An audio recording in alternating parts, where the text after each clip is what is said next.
A paz do Senhor Jesus esteja com todos. Hoje é o nosso dia 221 e eu gostaria, a leitura de hoje, é Jeremias, capítulo 28, 29 e capítulo 30. E eu gostaria de comentar um pouco a respeito do capítulo 28. Se der tempo, a gente comenta um pouco sobre os outros dois. Mas a ideia aqui do capítulo 28 é muito interessante. Ele vai falar sobre dois tipos de profecia: a profecia verdadeira e a profecia falsa.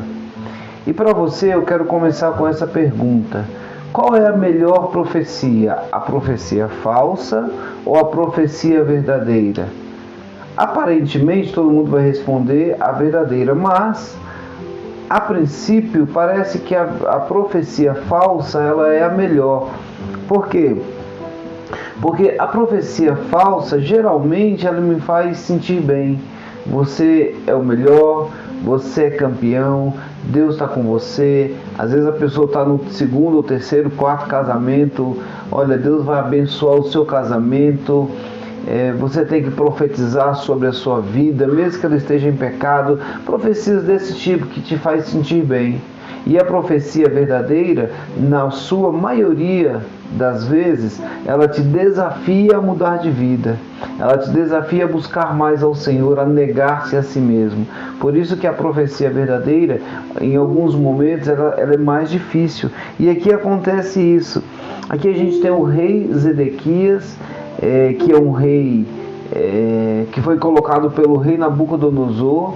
O rei anterior a Zedequias é o rei Joaquim, e o rei Joaquim nesse momento está já exilado na Babilônia junto com o povo, e nesse momento Jeremias ainda está profetizando, e acontece um outro profeta de estar lá em uma reunião, mais ou menos como um seminário, um culto de domingo, onde tem muitas pessoas no templo. Então estava lá no templo o profeta Jeremias, o rei Zedequias e outro profeta chamado Ananias. E o profeta Ananias começa a profetizar: assim diz o Senhor, em 2 anos eu vou trazer de volta todos os utensílios que Nabucodonosor levou. Em 2 anos eu vou trazer todos os exilados de volta para Judá. E em 2 anos eu vou trazer de volta o rei Joaquim. O rei Joaquim, ele já havia sido profetizado que sobre ele não voltaria mais. A questão aí agora, quem está profetizando a palavra de Deus? Jeremias, ele até concorda a princípio. Jeremias, ele fala amém, porque Jeremias, ele quer o bem da nação. Só que Jeremias, ele fala o seguinte: todos os outros profetas profetizaram a respeito de haveria guerra, haveria lutas, muitas pessoas iriam morrer por causa do pecado. E aí Deus ele nunca deixou o povo sem a sua direção.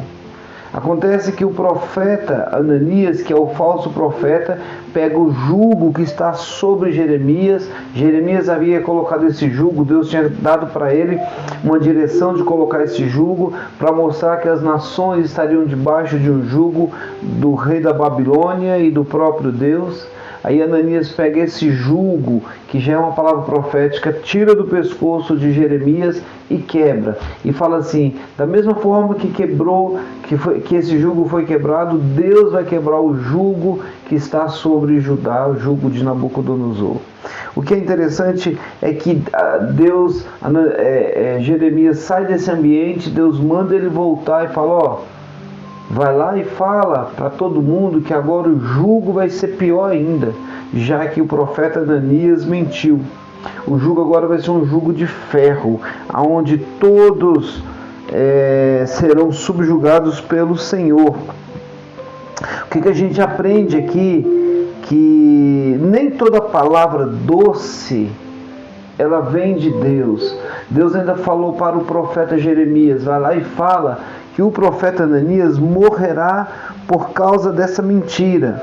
E ele vai morrer nesse ano. E por quê? Porque o profeta Ananias ensinou rebelião contra o Senhor. O que eu quero dizer com isso é que há uma palavra profética. E o que a igreja, ou o que você que é igreja faz quando você tem uma palavra profética na sua vida?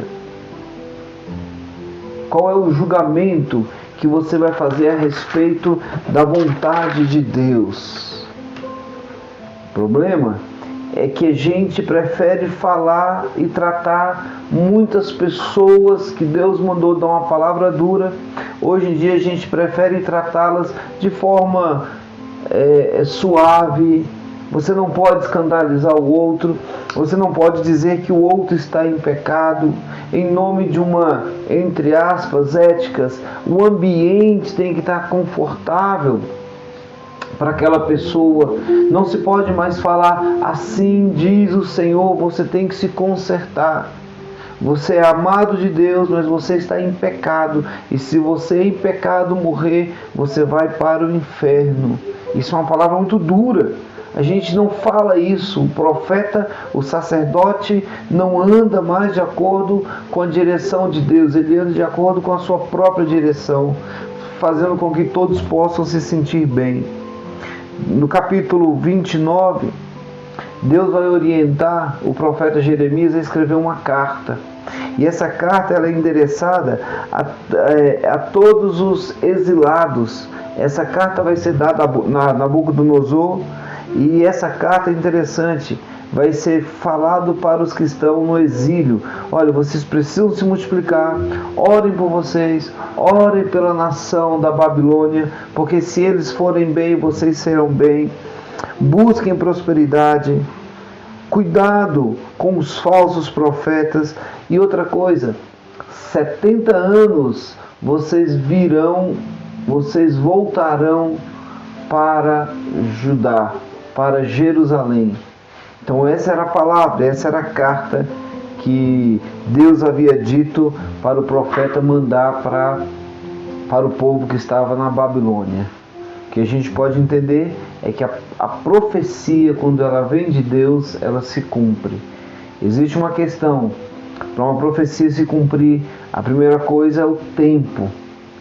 Ela se cumpriu, então é de Deus. Tem um tempo para se cumprir.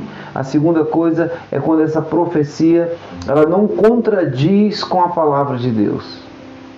Tá joia? São dois tópicos, dois assuntos interessantes. Que Deus te abençoe e tenha uma excelente leitura.